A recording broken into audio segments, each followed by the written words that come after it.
Welcome to the Inside Silverstone podcast, a business-focused podcast covering all things tech, engineering and innovation. Hosted by me, Chris Broome, a huge tech, motorsport and gaming fan, and also the owner of Longhurst, a firm of lifestyle financial planners and independent financial advisors located in Silverstone, Northamptonshire.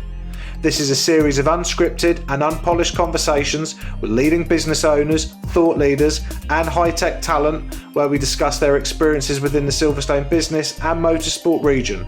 We will also be asking them to share their knowledge, insight and their thoughts on the future just for you.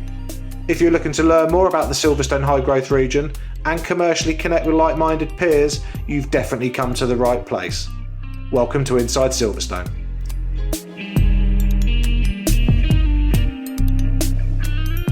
To the next edition of Inside Silverstone. My name's Chris Broome and I'm your host. Today I am delighted to welcome back to the show Debra Charles from Novacroft. Debra, welcome back to the show. Woo! Hi, it's great to be back, Chris.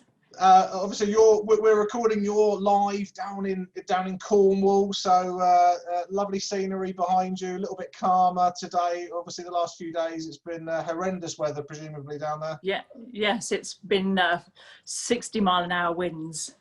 God. So it's much better today. I think it's only 30-mile-an-hour winds, but it's sunny and it's great. So everything well, is at least you're down there. Presumably, you're there with family and the dogs. Yes, absolutely. And my two miniature schnauzers, who are most likely to start singing at some chorus at some point in this discussion. Doesn't matter. I've got Bear down here, so he'll probably start barking as well. So how are you doing? So as I said, I normally write notes. I've just got back from a client shooting meeting. I just thought we'd just jump in. So how's it going at Novacroft? How are the team? How are you? How's it all been? The last 6 months have been a bit weird. So what's been going on? Well, I think it's a really fascinating time to be running a business. And, you know, in my career, I've never been involved in a pandemic of this nature before. And I don't think anybody living today has actually been involved in something of such extremity in the Western world. And so for me, it's been a real opportunity to,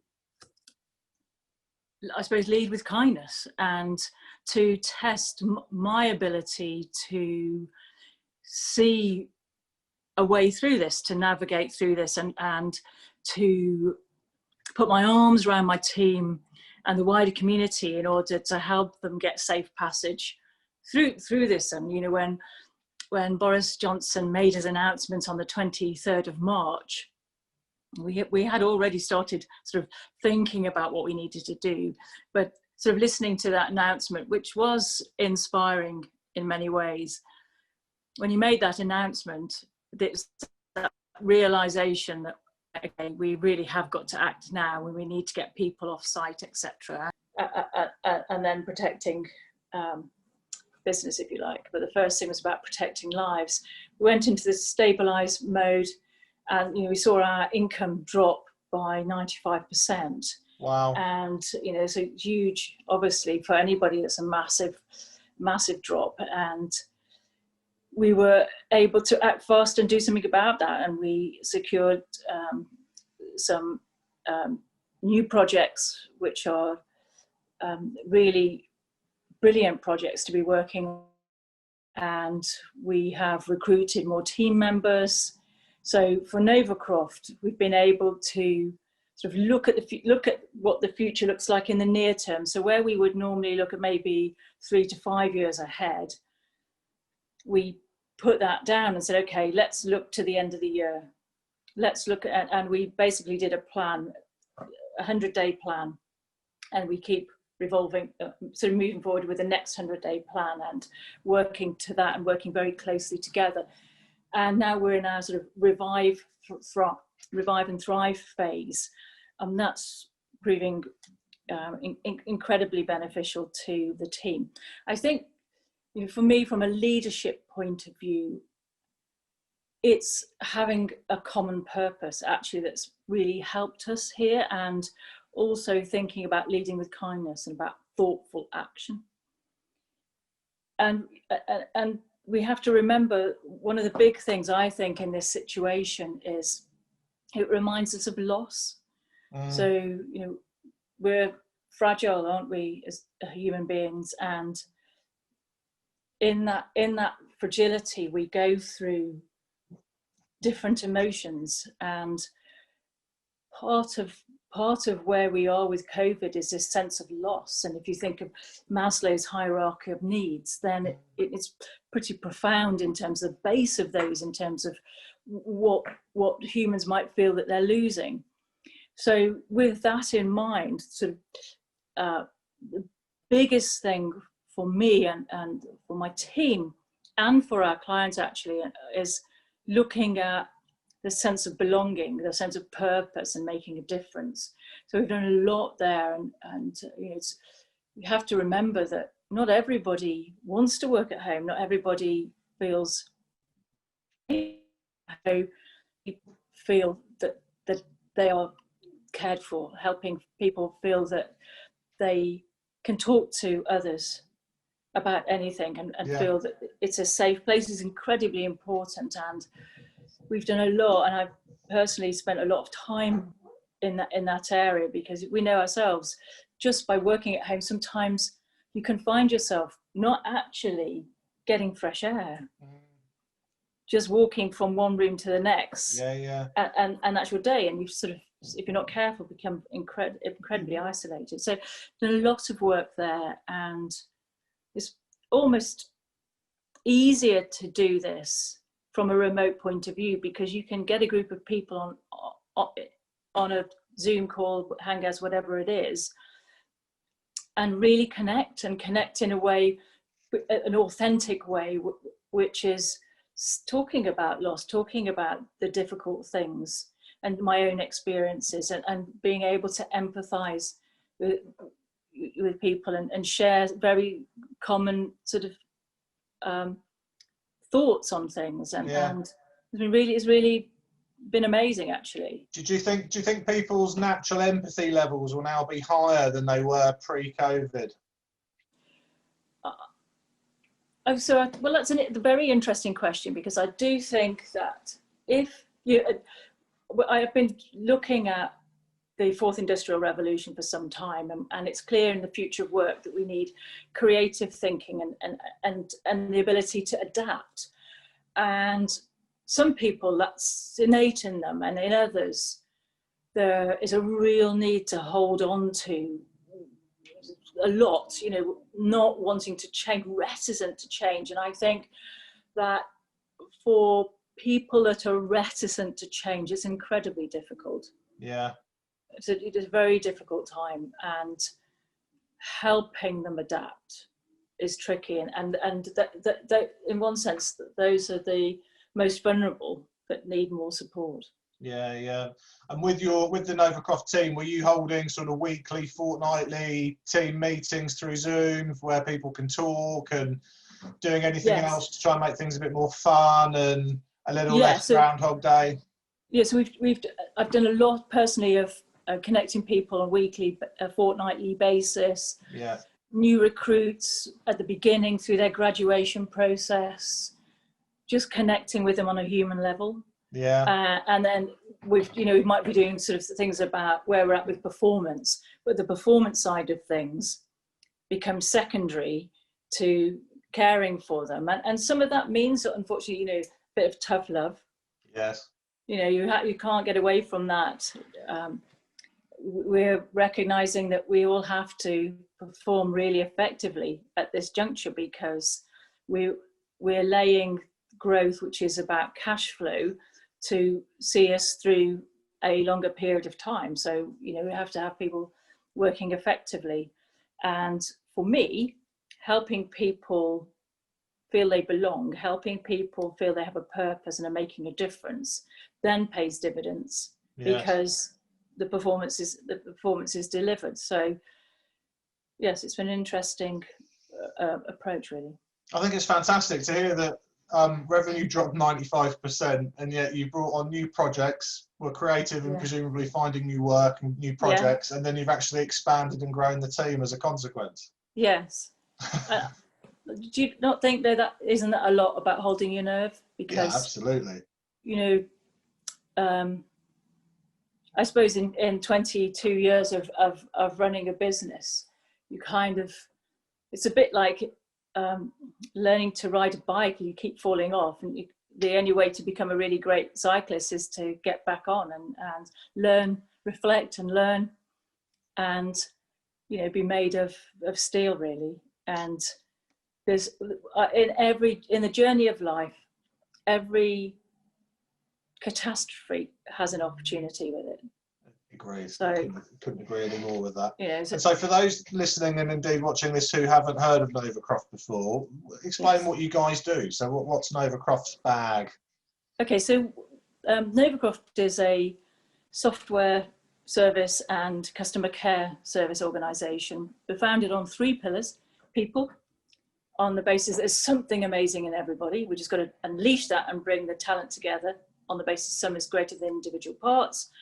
It's about process. Simplification is the height of sophistication. So removing waste from organisations to enable them to perform better, and using technology to deliver some of that performance improvements. And notably, we worked in the energy sector, transport sector, and the charity sector. And in energy, we helped government with energy efficiency programs, and in transport for London, for instance, we were behind the back office systems and the concessionary program for the last 17 years. Wow. And we have a reach of across all our programs, about 32 million people. We have team members, we have about 450 team members now. And in the charity sector, one of our big remits in the charity sector is recognizing that actually they are the underbelly of the support for around the globe, and particularly in this country. You know, they represent about 1.25 million jobs. If they weren't here, they would have to be satisfied somewhere. They reduce the amount of people in hospital beds. They make a profound impact on society, and if we're not careful, they won't be here. So I see it as my responsibility and my team's, and through the charity forum that we started, to help organisations avoid closure and get fit to thrive. So that is kind of looking now at how they can save money, which is removing waste, how they can embrace technology in the right way, not lifting and shifting a problem, in the right way to deliver for the cause they're fighting for. And what's the charity forum?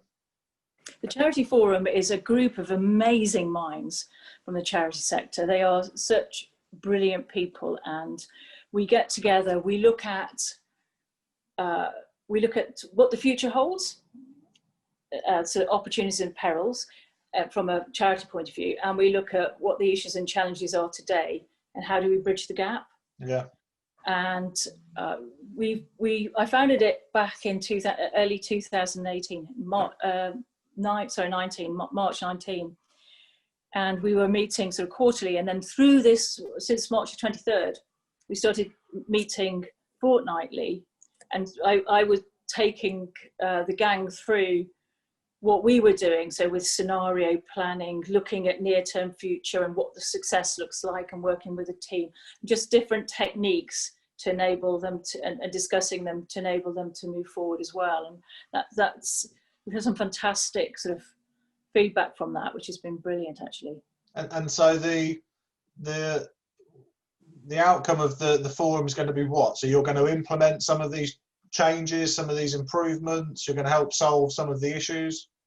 So the forum itself is helping the forum to inspire, collaborating to inspire change in terms of the needs, particularly now, to enable them to remain relevant, and then through the forum to reach more charities, to ensure that more charities survive now. Yeah. And not just survive, thrive. And there's a very difficult, a lot of charities are stood the test of time, have been here for decades, and they've grown And it's actually being able to, you've got to be able to pivot now. We know that you've got to be lean and be able to pivot in order to navigate this situation we find ourselves in.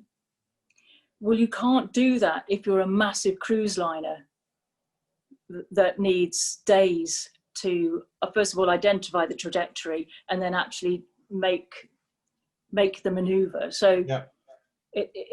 It's not easy in that situation, and it's trying to simplify that. So that's part of the remit, and I think that, for me, it's part of my legacy to see that change happen. I love that. Great, fantastic. I'm going to start closing this interview off because I'm very conscious that your family are going to come home. Dogs are going to start barking. I've literally had a delivery. My dog started growling. It's all going off. So 2 last questions. One's a serious one and one's a bit of a silly one. So the semi-serious one is post-COVID. So it's 2021. We've all got vaccinations. Life's gone back to the new normal. What are you personally looking forward to doing the most? Personally, going to meet friends, go for a lovely meal, feeling comfortable and knowing that the restaurateurs, and when I say lovely meal, I don't mean some swish thing, just something where you've got friends having fun in a restaurant where those people feel liberated enough in their minds to be able to work effectively, because at the moment I absolutely feel for them. It's a real devil's job. Yeah. And to do that, and to be able to travel. I ran for a train a couple of weeks ago with my mask on, and I thought I was going to hyperventilate when I actually got on the train because I couldn't breathe. So I think, I think we've got a lot, some terrible things have happened in this situation, but there's also some massive positives from it as well. And the way that we work, it's enabled me to work more effectively, actually, to think about life and how I work. And that's good. And I think really to embrace those things, but also to have some fun would be, in a way, let's get together, let's have a dance, let's have some food. Let's have some fun. No, bravo. I applaud that, definitely. Last question. This is a really silly one, so forgive me. I like silly ones. I'll do a little drum roll. I don't know, I randomly asked it on the first interview we did during COVID, and it's just stuck. And we've had some interesting answers. So, what is the queen of crisps? The queen of crisps. I was going to say king, but I'm not going to be sexist, obviously. Yeah, so the queen of whatever crisps. you want to call it, I don't care. Yeah, so that's a real tricky business for me, because unfortunately I have ulcerative colitis, so I don't have anything with starch in it. Okay. So I might lust after a crisp, but I don't eat them. So what's your go-to snack then? Okay, so my go-to snack would probably be something like, I'm trying to think what I would eat. You're going to flump in front of the TV and watch a film. And you're having one of those days, what would you snack? If I was having one of those days, then I'd probably have some macadamia nuts, or I don't even rename it. I mean, almonds, Spanish almonds, which the name escapes me. They're fantastic. Anyway, beautiful almonds.